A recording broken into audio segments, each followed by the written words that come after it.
Hello again, and welcome to Honeybees and Beekeeping, a year in the life of an apiary. I'm Dr. Keith Delaplane, Extension Entomologist and Honeybee Specialist at the University of Georgia.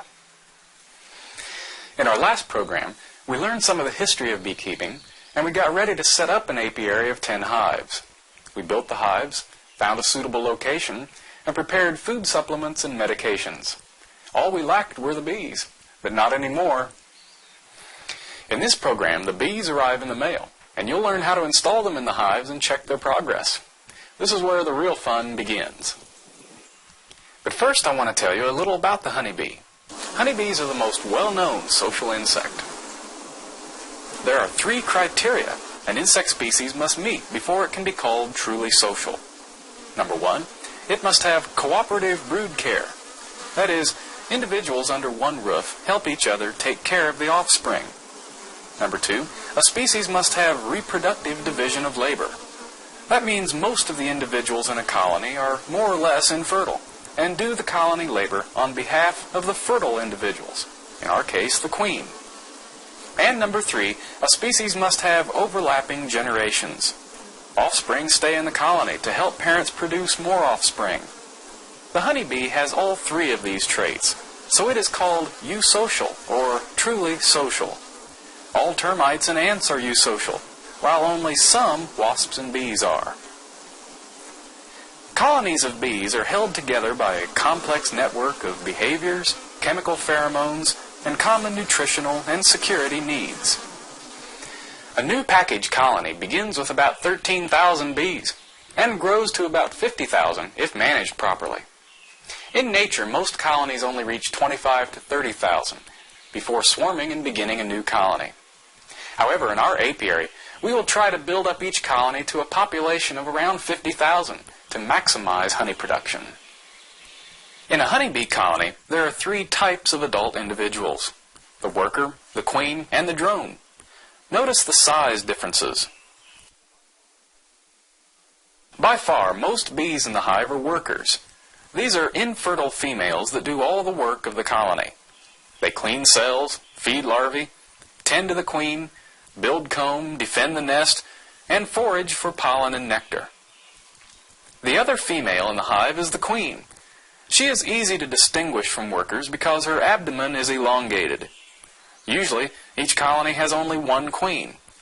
She lays all the eggs in the colony, plus she gives off chemicals, called pheromones, that regulate the behavior of the bees. Male bees are called drones. They are large like the queen, but they have a stockier body shape and cannot sting. They make up only about 10% of the hive population. Drones do no work in the hive. Their only function is to fly in the air and mate with young queens from other colonies. There are several pieces of equipment you need to make your beekeeping more efficient and enjoyable. Obviously, no one likes getting stung, and stinging is something to consider with beekeeping. Fortunately, though, bee breeders have worked for decades to produce bees that are gentle and workable. And with enough protective clothing, you can work in your apiary for hours with practically no stings at all. In the beginning, you may be more confident with a full bee suit, with coveralls, extra long gloves, and a veil. However, bee suits are hot. And as you get more confident with bees and the idea of stings, you may be satisfied with just a veil. It's a good idea, though, to keep a full bee suit on hand for those days when the bees are particularly irritable. Over time, many beekeepers develop a resistance to bee stings to the point that they don't even swell when they are stung. For most beekeepers, the joy of beekeeping far outweighs the inconvenience of stings. Your equipment should include a hive tool. Hive tools are specially shaped instruments to pry apart supers and frames. Bees glue hive parts together with beeswax and propolis, a mixture of tree resins. The prying end is broad to reduce damage to wooden surfaces. A narrow screwdriver, on the other hand, would cut into the wood. The other end is a general scraper. This is perhaps the most important beekeeping tool. It's a smoker. Smoke has been used for millennia to calm bees and reduce stinging. And after all this time, we still don't know for sure why it works. When bees are smoked, they run deeper into the hive, and many of them start to eat honey out of the cells. This might be an instinctive response to fire, and the bees are preparing to evacuate the nest and start another one. Bees engorged with honey in this way may be less inclined to sting. According to a more sophisticated theory, smoke may mask alarm odors that the bees use to warn each other of an intruder, thereby suppressing the defensive response.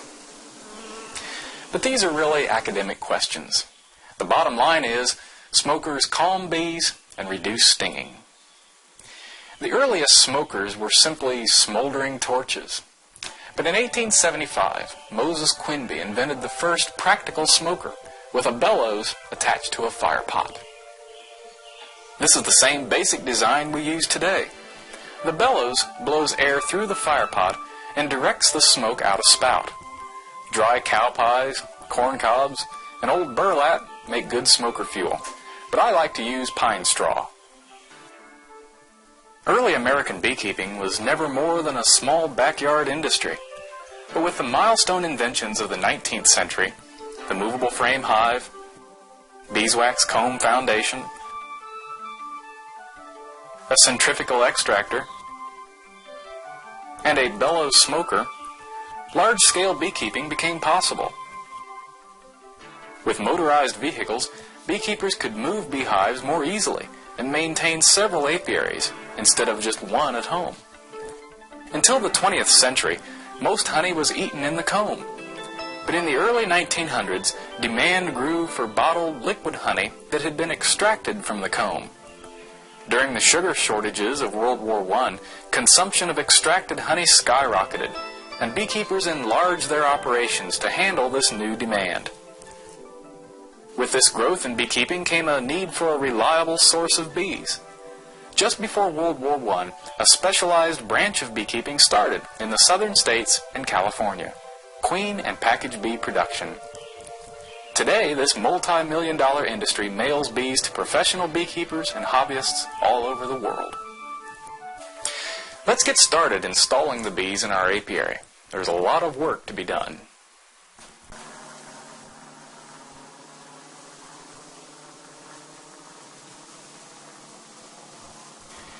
Well, the big day has arrived. I just got back from the post office with my bees. 2 to 5 pound packages of bees are routinely shipped by the Postal Service, but you will have to pick them up. They don't deliver. If you have to wait before you install your packages, store them in a cool, shaded place. In many parts of the country, new package colonies can't produce surplus honey until their second year. But let's hope with some good management we'll get honey off these this summer.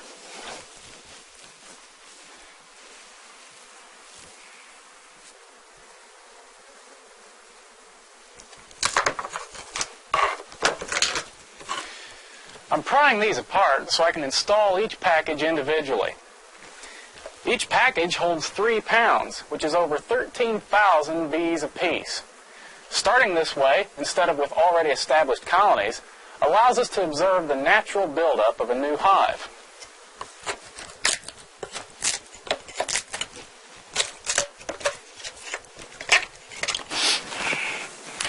Installing package bees isn't especially difficult, but it can be intimidating to a beginner.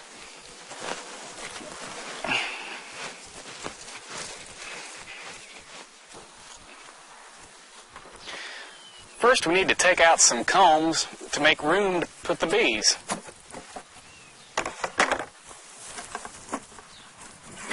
I'll take out and temporarily set aside 5 frames. Pry off the package lid. Find and remove the queen in her cage.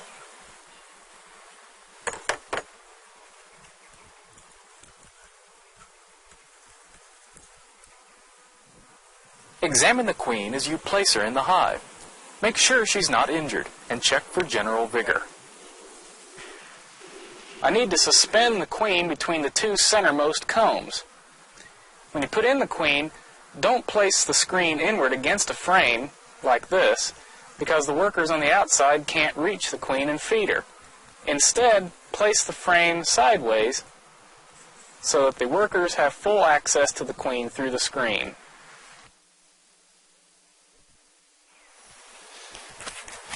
It's real important to spray the packages with sugar syrup, and to spray them real heavily. Bees engorge on the syrup, and this makes them sticky, and they don't fly as much, and they're easy to pour. It's really hard to spray them too much at this point. After I have them good and doused, then I'm going to shake the bees down into the bottom. And shake them and spray them some more.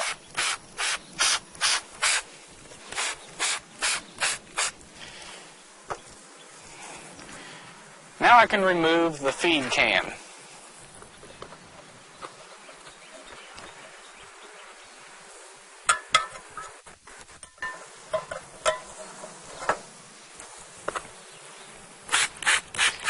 And the bees are now ready to pour into the hive.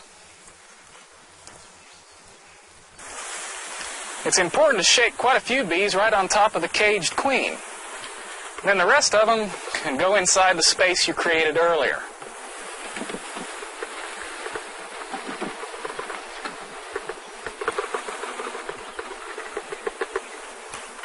Keep bouncing the package to shake out all the bees.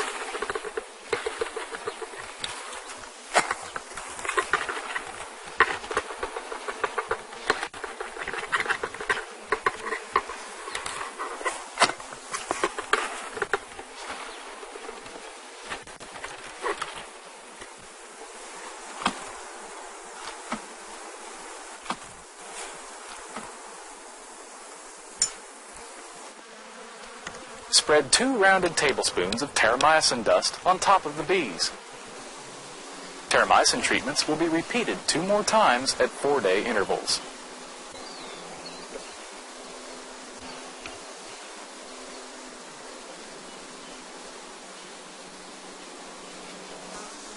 Return combs to the hive as quickly as possible, so the bees will have them to disperse over.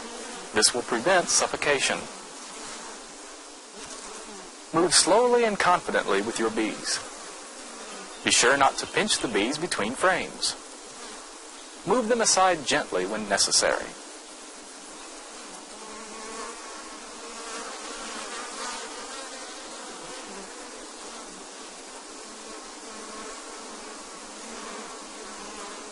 Because of the queen cage, we won't be able to fit in the 10th frame. We'll return this one later when we remove the queen cage.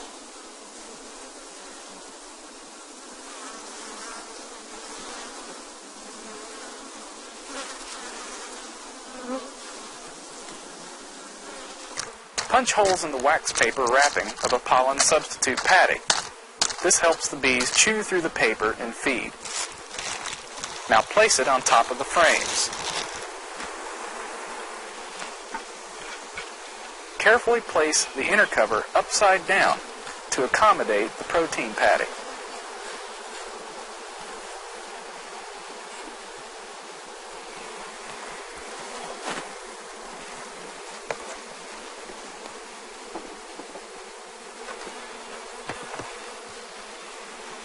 Place grass clippings in the entrance to keep the bees from coming out so readily.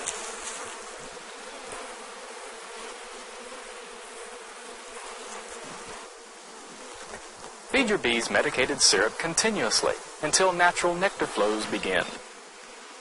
A variety of feeders is available in catalogs, but we are using the Boardman entrance feeder.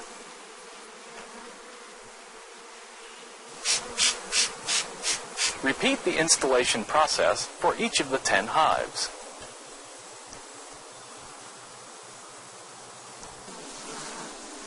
Now for some honey and bee trivia. Sugar syrup stimulates the production of beeswax, which is necessary for building comb.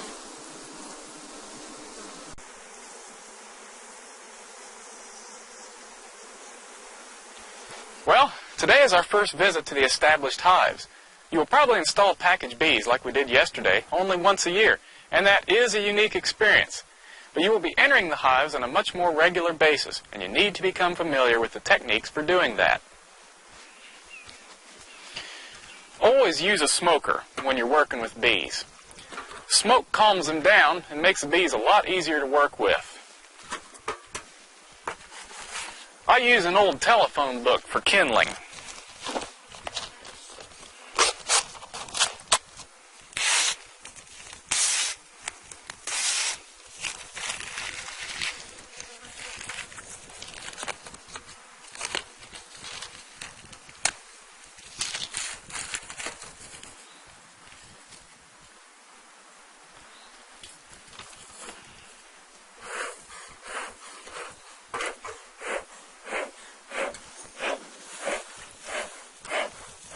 Here in the south, we have a lot of pine straw.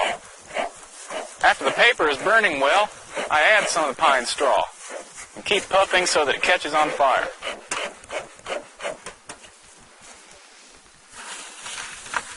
After I have the pine straw burning, then I can start adding more and pack it in fairly tight.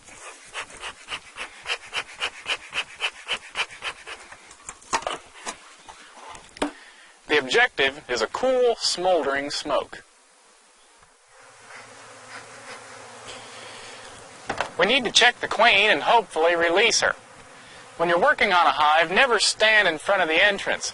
You get in front of the bees in their flight path, and it can irritate them. First, puff smoke at the entrance. Then remove the hive covers. Puff across the frames.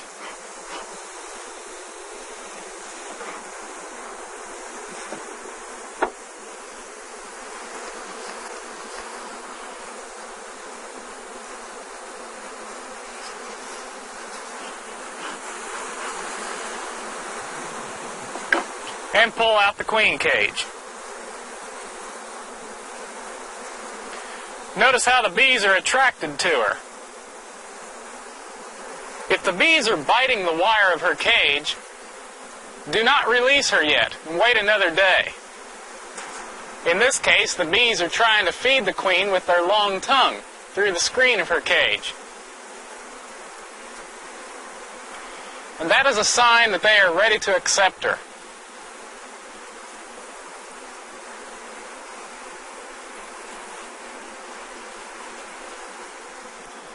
So I'm going to release her simply by brushing off the bees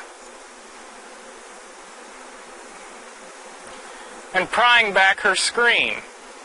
You have to be careful when you do this because the queen can fly away.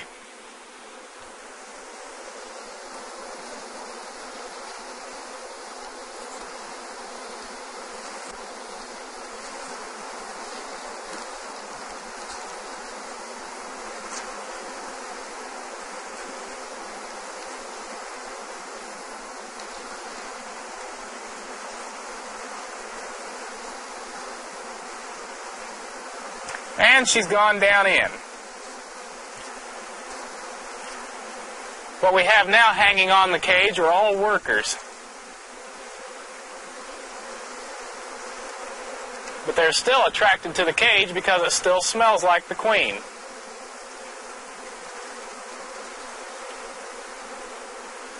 At this point, I'll just shake off the bees and discard the cage. Now that we have the queen cage out of there, we have room to put back in the 10th frame that we removed yesterday. I'll puff the bees just to calm them, and I'll scoot this frame gently over so I don't crush any more bees than I have to.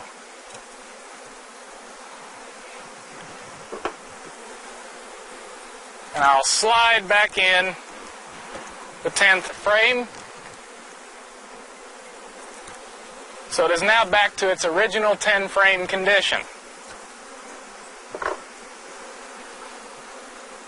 I replace the inner cover.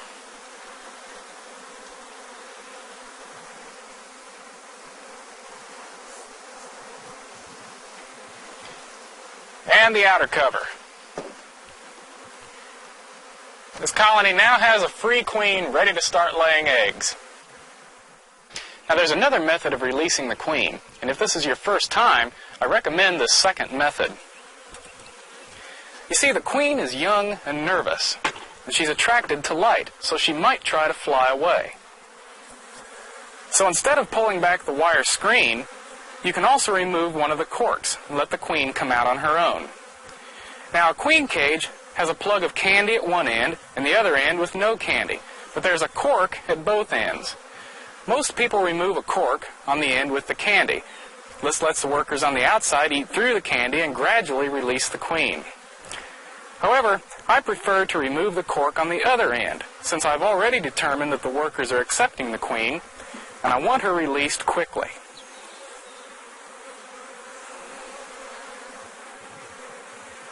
Now after a few minutes, you can come back and remove the empty queen cage.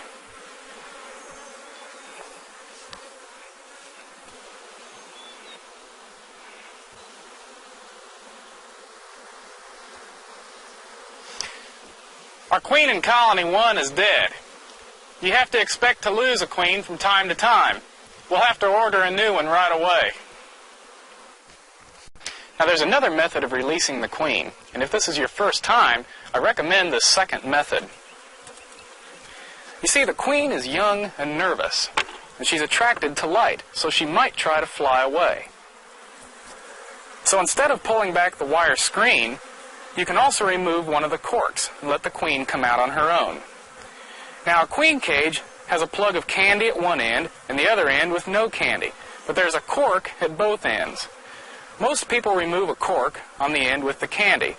This lets the workers on the outside eat through the candy and gradually release the queen. However, I prefer to remove the cork on the other end, since I've already determined that the workers are accepting the queen, and I want her released quickly.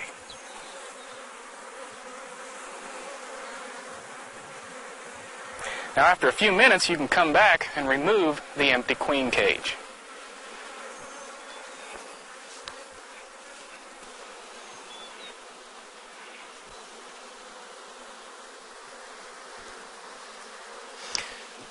Our queen in colony 1 is dead.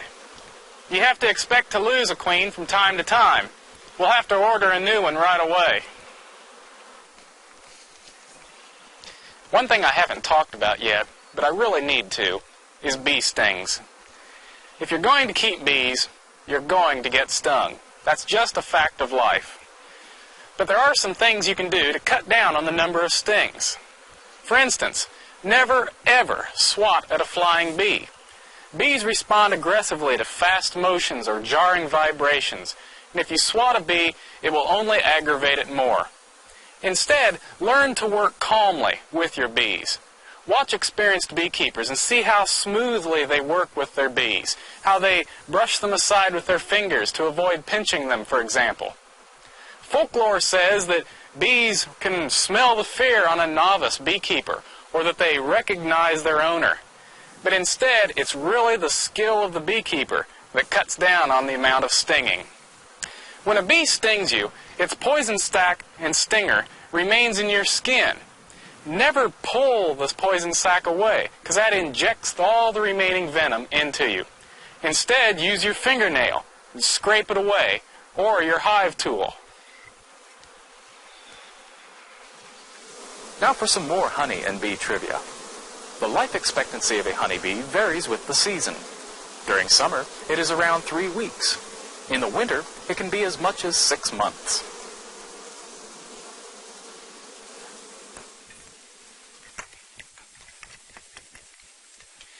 It's been 4 days since we installed the bees, so the colonies are ready for their second terramycin treatment.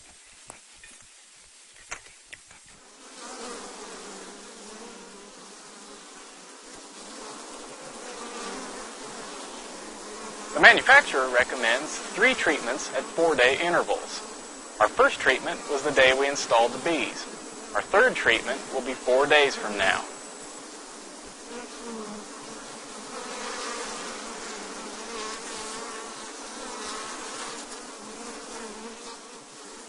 It's important to remember we have to allow at least 4 weeks between our last treatment and the day we put on our honey supers. We don't want to risk contaminating the honey with terramycin. And that is how you set up your beehives. It doesn't need to be difficult. For the first time, the hardest part is opening up a package of live bees. But after you cross that hurdle, your apprehensions will grow less and less as you learn to appreciate the wonders of a bee colony. All we did today was provide the bees a nest site and temporary food. The bees still have to accept their queen, build comb, begin rearing brood, scout out local nectar and pollen sources, and, ultimately, produce surplus honey for us to harvest. It's our job to help them along. Let's go over the important points we saw today. First, expect an early morning phone call from the post office the day your bees arrive. Keep the packages cool and shaded until you can install them. Before you open the packages, spray the bees with sugar syrup to keep them from flying so much. Take out about half the frames in a hive and set them aside. Take out the queen in her cage and suspend the cage between 2 frames. Then simply pour the bees on top of the queen and into the hive. Return all the frames except one, close the lid, and give the bees sugar syrup. After 24 hours, check the queen and release her if the bees are receptive to her, or else let the bees release her through the candy plug. Be sure to follow manufacturers' recommendations for terramycin and fumidil bee treatments. The bees must be treated for stress-induced illnesses. Just imagine if you were snatched out of your house, dropped in a mailbox, turned upside down, and dumped into a strange, empty house in a new location. That's what a bee experiences, and it's a time of severe stress. In our next show, we will see just how fast spring unfolds in the apiary. We'll see the bees build new comb, and we'll watch the queen begin producing the next generation of workers. We'll watch those workers develop and emerge to a brief life of labor. We'll monitor the first nectar flows and give the bees empty supers and hope they fill them with honey. It's a time of unrestrained optimism for beekeepers. Maybe this is the year for a record honey crop. Thanks for watching, and hope to see you next time.